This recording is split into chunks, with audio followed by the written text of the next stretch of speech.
¡Atención! Pórtense bien porque llegó el comando.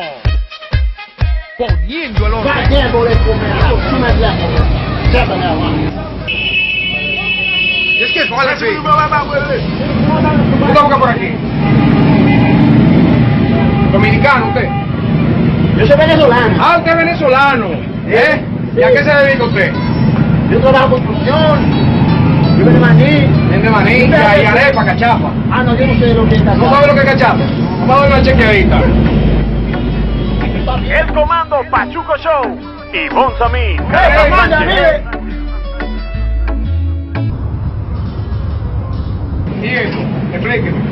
Comanda, ese es mi cuchillo, Yo vendí en China, yo me la China. Ah, porque la China. Sí, yo me la China. Sí. ¿Eh? No trabajamos así. ¿Qué sabía que? Sí, sabe que llevo un rato observándote. No relaja. Yo estoy ayudando a inmigración. Comanda, mire, yo soy un hombre serio.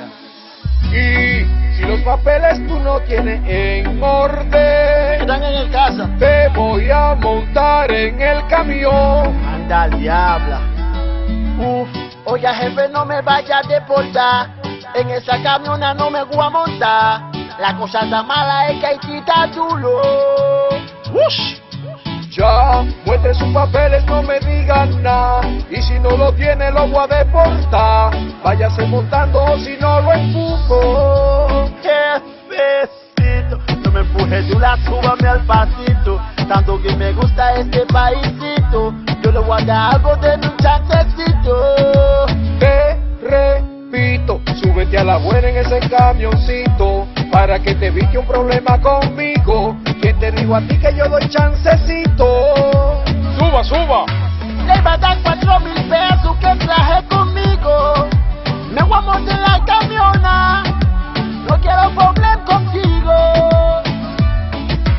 Dame tiempo de pensar lo que voy a hacer contigo. No te montes en la camiona y pásame esos chelitos. ¡Qué paisito! Ya tú sabes, tú no me has visto a mí. Vaya con Dios, ciudadano. Cuídate. Ah, pero es un bacano el venezolano. El comando es de guerra, máquina promesa. El comando es de guerra y le gusta patrullar. Se la busca aquí, se la busca allá.